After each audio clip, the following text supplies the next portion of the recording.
दूंगा, लेकिन लौट करके घर नहीं जाऊंगा। जब ये बात संत ने सुनी तो उनको समझाते हुए बोले, मुंचा ज्ञानम प्रजा रूपम बलिष्ठा कर्मणो गति विवेकम तु समासाद त्यज संसार वासना। कि अरे पंडित जी महाराज, आपके मन में ये जो पुत्र की कामना है, ये एक प्रकार से अज्ञान का कारण है। अरे क्या करोगे बेटा लेकर के, क्या करोगे बतलाओ? यदि तुम्हारे घर पुत्र नहीं होता, यदि तुम्हारे घर पुत्र हो भी जाता है तो समझ लेते कि परमात्मा की कृपा हो गई। यदि पुत्र हो जाएगा, हो जाता है तो समझ लेते कि परमात्मा की कृपा हो गई। और यदि तुम्हारे घर पुत्र नहीं हुआ तो समझ लीजिए कि परमात्मा की बहुत बड़ी कृपा हो गई। हो जाता तो परमात्मा की कृपा हो गई, और नहीं हुआ तो ये समझ लीजिए कि परमात्मा की बहुत बड़ी कृपा हो गई। अरे क्या करोगे बेटा लेकर के? बेटा यदि घर में नहीं होता तो हम 2-4 वर्ष रोते हैं कि अरे भाई अब क्या बतलाएं, भाग्य में नहीं इसलिए नहीं हुआ। पीड़ा 2-4 वर्ष की होती है, पर सोच लेते कि भाग्य में नहीं है, किस बात के लिए रोना। बेटा होकर के यदि मृत्यु को प्राप्त हो जाए तब पीड़ा 2 या 4 महीने की होती है। फिर सोच लेते हैं कि अरे भाई अब क्या बतला, हुआ तो था, अब मृत्यु को प्राप्त हो गया, भाग्य में इतना ही था, ठीक है। और यदि पुत्र होकर के कुपुत्र निकल जाए तो जीवन भर रुलाता है। बेटा होकर के यदि नालायक हो जाए तो जीवन भर रुलाता है।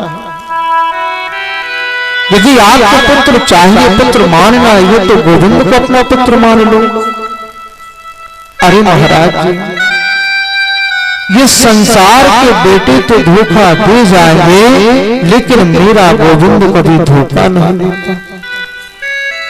और हम इसलिए पुत्र की याचना करते हैं। पुत्र क्या करता है हमारे साथ में? क्या करता है? जब मृत्यु होती है हमारी खोपड़ी में डंडा मारता है, खोपड़ी फट जाती है और उसमें 1 लोटा घी भर देता है। इसीलिए हम पुत्र की याचना करते हैं। यदि वह पुत्र कुपुत्र निकल गया तो 1 नहीं 100 लोटा भी घी भर देगा, तब भी मुक्ति नहीं होने वाली। क्या इसलिए हम पुत्र की याचना करते हैं? पुत्र मानना है तो परमात्मा को अपना पुत्र मान लो। संसार के बेटे तो धोखा दे देते, लेकिन हमारा कन्हैया कभी धोखा नहीं देता। जब इस प्रकार की बात आत्मदेव जी ने सुनी, बोले कि अरे इन संतों के सामने जरा से अपने मन की बात रख दो तो ये वेदांत बखानना शुरू कर देते हैं। हमने कह दिया कि हमारे यहाँ पुत्र नहीं, ये हमारे लिए प्रवचन देने को लग गए। बोले अरे ओ महाराज जी, हमें आपका ये प्रवचन नहीं चाहिए, हमें बेटा चाहिए, पुत्र चाहिए। और मैं ये सत्य कहता हूं, यदि आपने हमें पुत्र प्राप्ति का वरदान नहीं दिया तो हम अपने प्राणों का त्याग यही कर देंगे, लेकिन लौट करके घर नहीं जाएंगे। संत ने कहा कि महाराज जी, हमने आपकी मस्तिष्क रेखा को देखा है। अरे इस जन्म में तो क्या 7 जन्मों तक आपको पुत्र प्राप्ति का योग नहीं।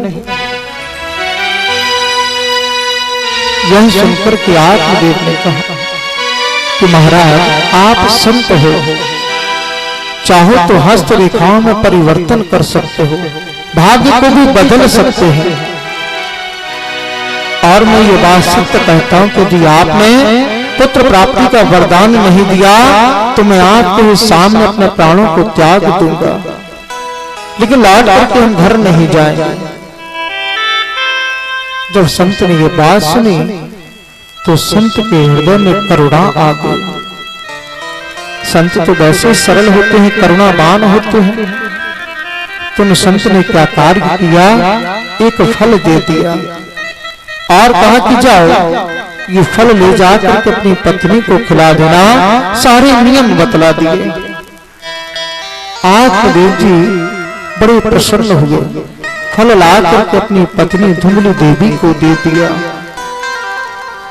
सारे नियम भी बतला दिए। अब धुंधली देवी सोचती है कि देखो, गर्भ में बालक धारण करना हमारे बस की बात नहीं, लालन पालन में बड़ी तकलीफ होती है। और यदि सुखदेव जी के जैसे 12 वर्ष का गर्भ रह गया तब तो और भी मुश्किल हो जाएगी। इसलिए धुंधली ने क्या कार्य किया, वह फल ले गई अपने साथ में और अपनी सहेली के पास में पहुंची। अपनी सहेली से बोली कि देखो, तुम तो जानती हो कि हमारे जो पति हैं बड़े भोले भाले हैं, पूजा पाठ के सिवा कुछ जानते नहीं, और ये फल लाकर उन्होंने हमें दे दिया, कहा कि इसे आप पालीजिए, उत्तम संतान होगी। और गर्भ में बालक धारण करना हमारे बस की बात नहीं, बड़ी तकलीफ होती है। इसलिए एक कार्य करो। बोले क्या? बोले देखो, हमारे घर में बहुत सी धन संपत्ति है लेकिन कोई खाने वाला नहीं, और तुम्हारे घर में कुछ नहीं है और खाने वालों की लाइन लगी हुई है, गरीब सहेली है, 6 पुत्र 7वां होने वाला है। बोले एक काम करो। बोले क्या? इस बार तुम्हारे यहाँ जो पुत्र जन्म लेगा तुम उसे मुझे दे देना और मैं तुम्हें बहुत सा धन दे दूंगी। सहेली ने भी हाँ भर के बोले ठीक है और अच्छी बात है। लेकिन जो फल संत ने दिया उसका क्या करें? तो दोनों ने मिलकर के उसकी परीक्षा लेने के लिए वह फल आत्मदेव जी की गाय को खिला दिया कि उससे पुत्र होता है कि नहीं। और यहां इसने आकर के अपने पति से कह दिया कि बस हमारे यहाँ पुत्र होने ही वाला है। आत्मदेव जी बड़े प्रसन्न हुए सुनकर के। जो फल उन्होंने गाय को खिलाया था, 6 महीने बाद में उस गाय ने एक सुंदर पुत्र को जन्म दिया जिनका नाम गौकर्ण। संपूर्ण शरीर है मनुष्य के जैसा और कान है केवल गाय के जैसे लंबे लंबे। और जैसे सहेली के यहाँ पुत्र ने जन्म लिया तो उस पुत्र को ला करके धुंधली ने कह दिया कि हमारे यहाँ पुत्र होगा। आत्मदेव जी सुनकर के बड़े ही प्रसन्न हुए, उत्सव मनाया गया, बड़ा ही आनंद हुआ, उत्सव मनाया। अब आत्मदेव जी ने सोचा कि देखो, हमारा नाम है आत्मदेव, इसलिए अपने पुत्र का नाम रखेंगे परमात्मा देव। धुंधली बोली, अरे वाह, 9 महीने गर्भ में हमने रखा और नाम आप अपने से मिलता जुलता रखेंगे। सुनो, हमारा नाम है धुंधली, इसलिए हमारे पुत्र का नाम होगा धुंधकारी। गौकर्ण पंडितो ज्ञानी धुंधकारी महाखला। और गौकर्ण जो है बड़ी विद्वान प्रवीण है और धुंधकारी का महाखला। ये जो धुंधकारी है ये आगे जाकर के महान खल हो गया। शास्त्र कहते हैं कि इकलौता पुत्र जिस घर में जन्म लिया हो उस घर में माता पिता को बड़ी सावधानी रखनी चाहिए। इकलौता पुत्र जिस घर में जन्म लिया हो वहां माता का उत्तरदायित्व ज्यादा बढ़ जाता है। सुंदर शिक्षा देनी चाहिए, बचपन में सुंदर संस्कार देने चाहिए। क्योंकि शास्त्र कहते हैं कि देखो, भले ही घर में पुत्र एक हो लेकिन गुणवान हो, एक हो लेकिन गुणवान हो तो अपने संपूर्ण खानदान को तार देता है। ठीक वैसे कैसे, जैसे आकाश में हजारों तारागण मिलकर के भी नभ को प्रकाशित नहीं कर सकते, लेकिन चंद्रमा अकेला ही संपूर्ण नभ को प्रकाशित करता है। शास्त्र कहते कि पुत्र भले ही एक हो लेकिन गुणवान हो, और इकलौता पुत्र जिस घर में जन्म लिए हो वहां माता पिता को बड़ी सावधानी रखनी चाहिए, सुंदर संस्कार दें, बचपन में सुंदर शिक्षा देनी चाहिए। और यहाँ पर आत्मदेव और धुंधली देवी से गलती होगी। यदि बालक बचपन में गोलियां खेलने लग जाए अर्थात कंचे, तो समझ लेना चाहिए कि शुरुआत होगी। कंचे खेलता है, धीरे धीरे आगे जाकर के ताश पत्ते खेलता है, जुआ खेलता है, पैसे लगाने लगता है। ठीक वैसे धुंधकारी के साथ में हुआ, जुआ खेलने लगा, पैसे हारने लगा, तो माता पिता से मांगने लगा और ये भी दे देते, बेटा जो कुछ है तेरा ही तो ले जाए। यहाँ ये गलती हो गई कि बचपन में सुंदर शिक्षा नहीं दे पाए, संस्कार नहीं दे पाए। सोचते हैं कि एक ही तो है, समय आने पर सुधर जाएगा। जब ज्यादा पैसे हारने लगा, जुए में जब ज्यादा पैसे हारने लगा, तो एक दिन आत्मदेव जी ने कहा कि बेटा ये सब क्या है, हमारे घर को तुमने जो घर सुंदर स्वर्ग के जैसा था, इसे तुमने नरक का अड्डा बना दिया एक प्रकार से। अरे देखो तो सही, जगह जगह शराब की बोतलें पड़ी रहती, अबच्च टुकड़े भी पड़े रहते। कितना सुंदर हमारा स्वर्ग के जैसा घर था और तुमने से नरक का अड्डा बना दिया। जब इस प्रकार की बात धुंधकारी ने सुनी तो डांट करके बोला कि अरे आप चुप रहिए, हम जो भी करते हैं ठीक ही करते हैं, आप चुप रहिए। जब इस प्रकार की बात आत्मदेव जी ने सुनी तो मन में बड़े दुखित हुए और उन संत की बात याद आ गई कि अरे क्या करोगे बेटा लेकर के, बेटा यदि नालायक निकल जाए तो जीवन भर रुलाता है। बड़े ही दुखी हो रहे आत्मदेव जी कि इससे अच्छा तो मैं बिना पुत्र के ही ठीक था। और ये बात प्रायः अधिकांशतः देखने में भी आ रही है कि बेटे थोड़े ज्यादा बड़े हुए तो अपने माता पिता और भी घर के बुजुर्ग में कुछ नहीं समझते हैं, या थोड़ा ज्यादा पढ़ लिख जाए तब तो और भी कुछ नहीं समझते। यदि कुछ बात हो गई तो तत्काल जवाब देना, अपमानित करना, इस प्रकार से कई प्रकार के शब्दों का प्रयोग करते हैं कि आप चुप रहिए, क्या जानते हो, अरे तुम्हारा समय कुछ और था, हमारा समय कुछ और है। अरे क्या तुम्हारा समय कुछ और है, वही सूर्य चंद्रमा आकाश पृथ्वी वायु अग्नि सब कुछ था, वो आज भी है। क्या बदला बताओ, बदले हैं तो केवल हम, व्यक्ति ही बदला है, बाकी कुछ नहीं बदला। और यहाँ तक जवाब देना तो बात अलग है। अब तो यहाँ तक देखने में आ रहा है कि पुत्र जो है अपने पिता माता पर हाथ उठाने में भी संकोच नहीं करते, हाथ भी उठा देते। कई जगह देखने में ऐसा आता है। अब यहाँ एक बात समझ में नहीं आती कि माता पिता ने ऐसी तुम्हारे साथ कौन सी गलती कर दी कि जो तुम अपने माता पिता के साथ में ऐसा करने लगे। लोग क्या गलती कर दी बताओ, क्या तुम्हें जन्म देकर के गलती कर दी, या तुम्हारा लालन पालन किया वो गलती कर दी, या तुम्हें पढ़ाया लिखाया वो गलती है माता पिता की, या तुम्हारा विवाह किया वो गलती, या समाज में बैठने की योग्य बनाया वो गलती। अरे ऐसी कौन सी गलती कर देते माता पिता जिसकी वजह से हम उन्हें ही अपमानित कर रहे हैं?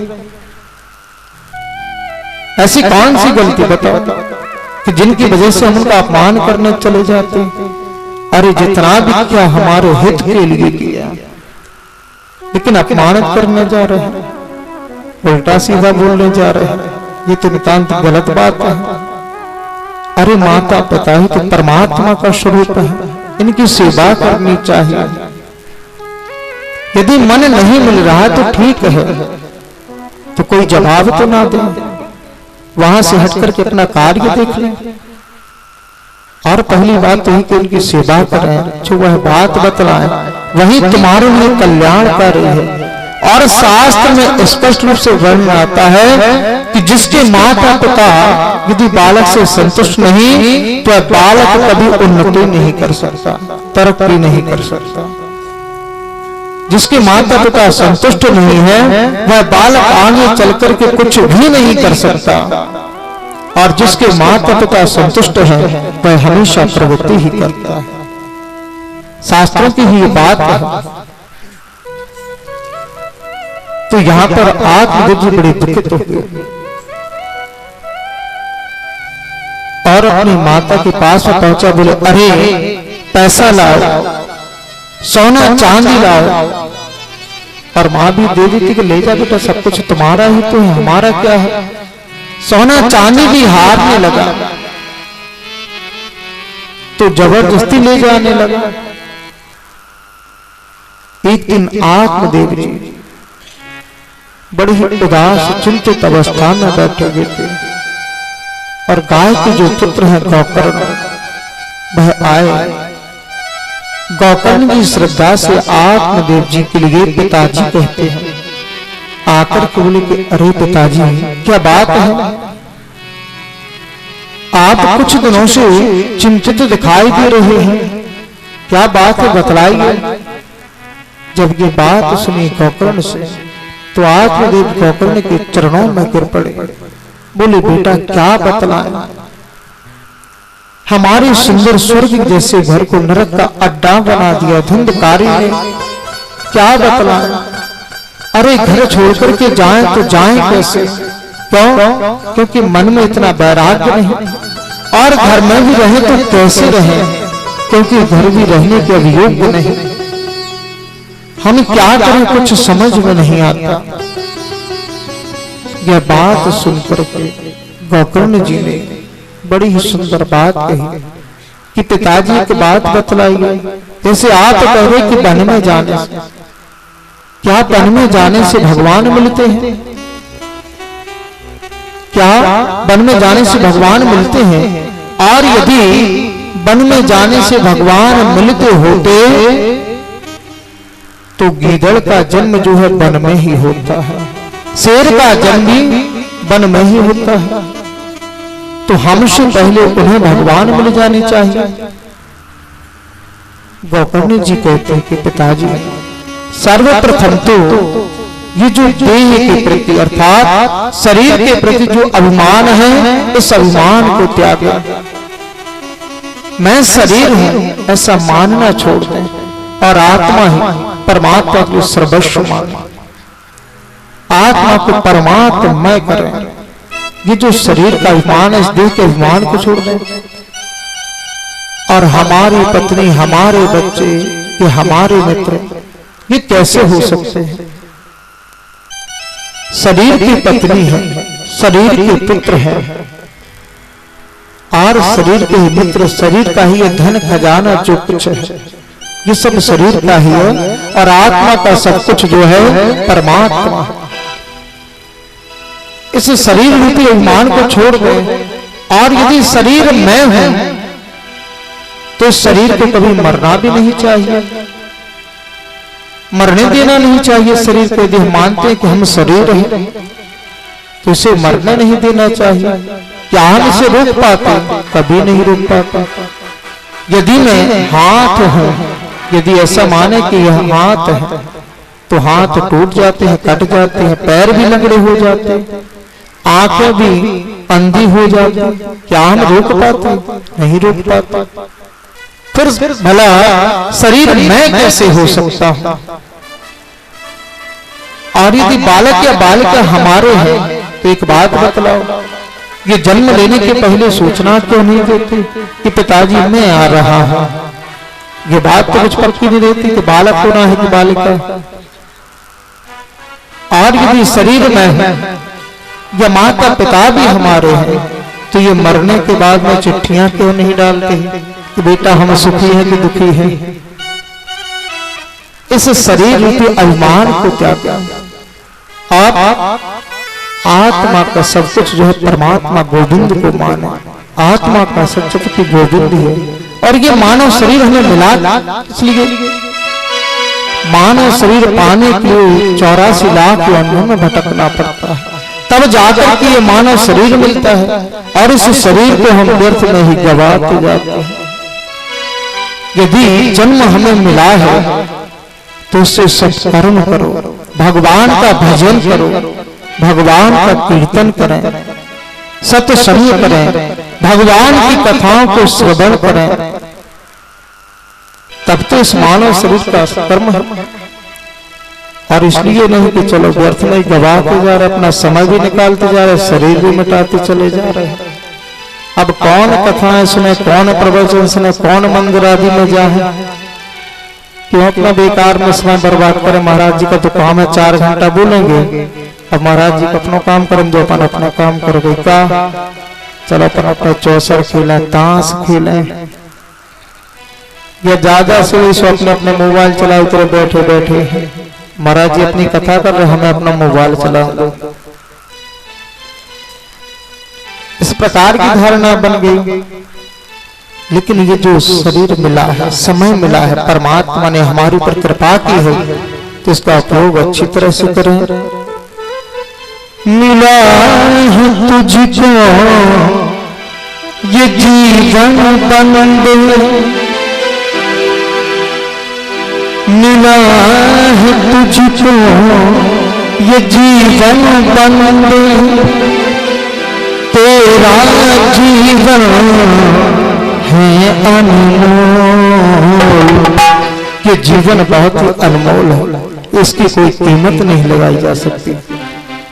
राधे श्याम बोल, सीताराम बोल, राधे श्याम बोल, सीताराम बोल, राधे श्याम बोल, सीताराम बोल।